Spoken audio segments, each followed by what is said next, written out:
भगवान प्रथा को दूर करने के लिए उन्हें अवतार लेते हैं।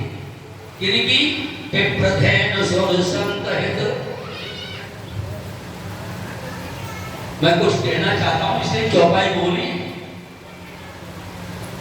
लिख देते बाबा जी। सूत्र हित, पशु हित, जन हित। और आज हमारे देश में बहुत बड़ा संग्राम छिड़ा हुआ है। मैं कहता हूं ये मंच जो आदेश कर रहा है, विप्रथेन और सुर संत हित, ब्राह्मण की, गौ की, देवताओं की लीन मनुज अवतार, इनकी रक्षा करने के लिए भगवान ने यदुवंश में, यदुकुल में कृष्ण के रूप में अवतार लिया। बोलो। और तुम कह रहे हम कथा नहीं कर रहे पंडित जी से, कथा नहीं करवाओगे? बोलो। जो हमारे इष्ट हैं, जो हमारे देव हैं, और उनकी हम कथा न कहें? दिमाग से बात निकाल देना। कोई भाई, कोई मां, कोई बहन पाप करेगा, ध्यान देना, तो आपके जीवन में दाग लगेगा। कोई गलत काम करेंगे तो दाग। मैंने अपने जीवन में ज्यादा नहीं तो कम से कम 600 भागवत कह चुका हूं, 2-4 नहीं, 600 कथाएं मानी रखता है। डिस्ट्रिक्ट इटावा में सबसे बड़ा यादव बाहुल्य क्षेत्र पाली है। बोलो है कि नहीं? 16,000 की वोटिंग लिस्ट है। कोई जिला इटावा में ऐसा कोई ब्राह्मण, कोई क्षत्रिय, कोई ठाकुर, कोई वनिया पैदा नहीं हुआ कि 46 भागवत गांव में कहे। मैं पाली में 46 कथाएं कह चुका हूं। आधे से ज्यादा गांव हमारा शिष्य है। आज भी लोग कहते हैं कि भागवत जी की कथा सुननी है तो इटावा से बोले महाराज जी को बोला। हाँ, लड़िया लुढ़िया मुझे नहीं आता, ढोल डब्बा मुझे नहीं आता, मन से बकवास है करी बात। यहाँ से जब आप उठ करके जाए तो आधा कम से कम आपका शरीर नेत्रों से लेकर के और हृदय तक तो गीला होना ही चाहिए। आज मैंने ठाकुर जी की कथा सुनी, आज मैं गोपाल के चरित्रों का श्रवण करके आया हूं। आज मैं राम के उस रूप का दर्शन किया है, इसका नाम लेते ही ये भवाटवी संसार, ये शरीर, ये हृदय, ये अंतःकरण इतना पावन हो जाता है। जैसे बाबा जी ने मानस में लिखा है, नाम लेत भव सिंधु सुखाई। क्यों?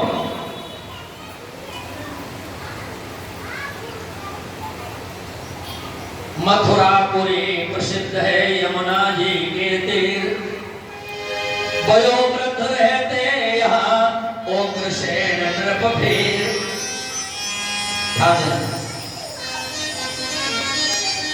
तो किसी ने आकर के भैया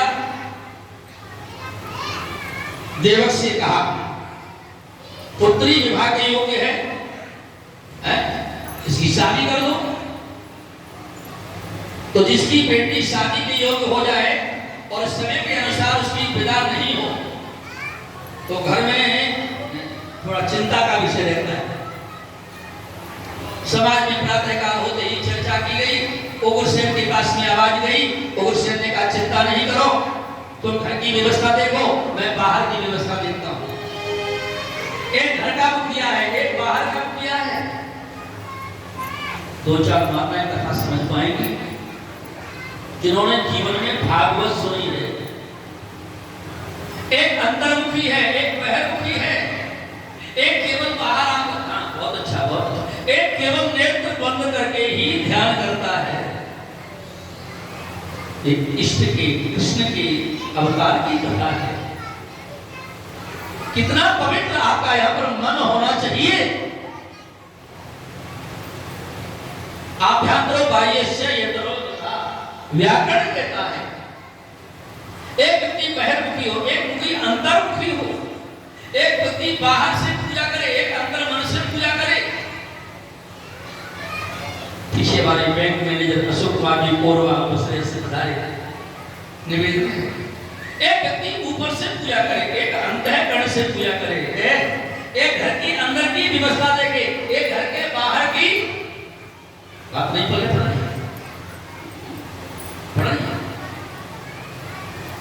एक दिखावा होता है, तू चल मैं चल।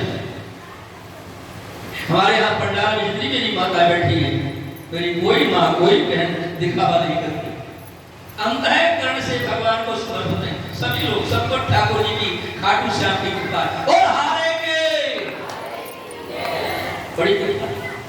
तो खाटू नरेश नहीं जा पाते, बाबा जी बैठे। देखो, एक भगवान को ऊपर से स्वीकार करे, एक हृदय से है, एक अंतर्मन से, एक बाहर के मन से। एक मित्र था, अपने मित्र के पास में मिलने के लिए गया, सुनो आधी मिनट की बात है। वो मित्र, उसका नाम सुरेश है। वो सुरेश एकदम दौड़ करके आई है, रात्रि में 12 बजे। बोले हाँ, मित्र तो कभी भी आ सकता है। उसने किवाड़ खोल दिए और जाकर के अपनी पत्नी से कहा, थोड़ी चाय बनाओ, सर्दी का मौसम है। वो पत्नी बोली, अभी कोई होटल खुला होगा, जाओ कह दो पी करके आए।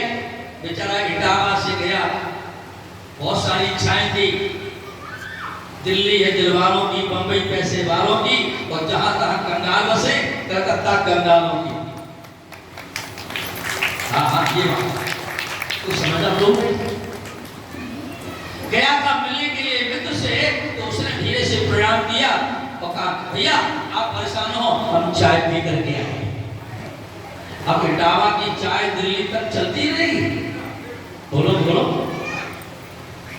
उसने धीरे से पत्नी से कहा, अरे भलमानुष क्या जाके कहेगा, चाय नहीं पिला सकती तो एक काम करो। बोले क्या? बोले भोजन तो बनाओ। और जैसे ही कहा भोजन बनाओ, एक ऊपर मन से, एक अंतर मन से, एक बाहरी मुख से, एक अंतःकरण के मुख से, एक नेत्र खोल के, एक नेत्र बंद करके, और धीरे से पत्नी बोली, इस बरसात में भोजन का रखा है, कहीं होटल पे चला जाएगा, खा के आ जाएगा। सच बताना। कान में आवाज पड़ी, चाय भी नसीब नहीं, भोजन भी नसीब नहीं। खड़े खड़े देख रहे हो ना, झोला उठाया और झोला उठा करके धीरे से मित्र से कहा, मित्र क्यों परेशान हो? वो पत्नी बोली, मेरी नींद हराम हो रही है, एक काम करो, ये पैर की जो चप्पल है ना, ये उतार, और ये चप्पल उतार करके 2-3 चप्पल इस दीवार में मारो, और 1-2 चप्पल धीरे से मेरी पीठ में मार दो। उसने 1-2 चप्पल चट चट दीवार में मारी। वो पत्नी रोई, बचाओ बचाओ। रमेश के कान में आवाज पड़ी, चप्पल तो एक भी नहीं लगी, और ये रो बहुत तेज रही है। एकदम उसने झोला उठाया, और झोला उठा करके, मित्र ये घर में क्लेश मेरे कारण हो रहा है, वो चलने लगा। वो पत्नी धीरे से बोली, क्यों मार रही हो, क्यों मार रहे हो? पति बोला, मैं तो ना कह रहा हूं, मैं तो ऊपर ऊपर से मार रहा हूं, तुम रो क्यों रही हो? पत्नी बोली, हम रोए कहा रही हैं, हम तो ऊपर ऊपर से रोई रही है। रमेश के कान में आवाज पड़ी, वो गेट के बाहर निकल गया था, वो वापस आ गया और धीरे से बोला, मित्र अबे हम गए नहीं, ऊपर ऊपर से गए हैं। उसने थैला ला करके रख दिया भगवान के मित्र के घर में, और धीरे से कहा, अब तुम चाहे ऊपर से मारो चाहे भीतर से मारो, और 2 मिनट कन्हैया वसुदेव के साथ में देवकी का जो वैवाहिक जीवन है वो संपन्न हुआ है। जाकर के सुंदर सा रथ मंगाया गया, रथ में बैठे, बहन की विदा की गई। भोजराज कंस आया, कंस ने विदा की, बहन की विदाई में नेत्र बहाने लगे, भैया भैया भैया भैया, बहन बहन। ओ नाता सबसे बड़ा है भाई बहन का। मैंने बस ये कथा यहाँ सुनाई थी। जिसके बहन नहीं है उसको भैया दूध से पूछो, जिसके भाई नहीं है उसको रक्षाबंधन से पूछो। है विदा हो गई, भोजराज कंस ने विदा किया है, नगर के बाहर तक जाते हैं। ध्यान देना, रथ में बैठी है, श्रृंगार किया गया है। चले सुमार्ग पर, सच बताना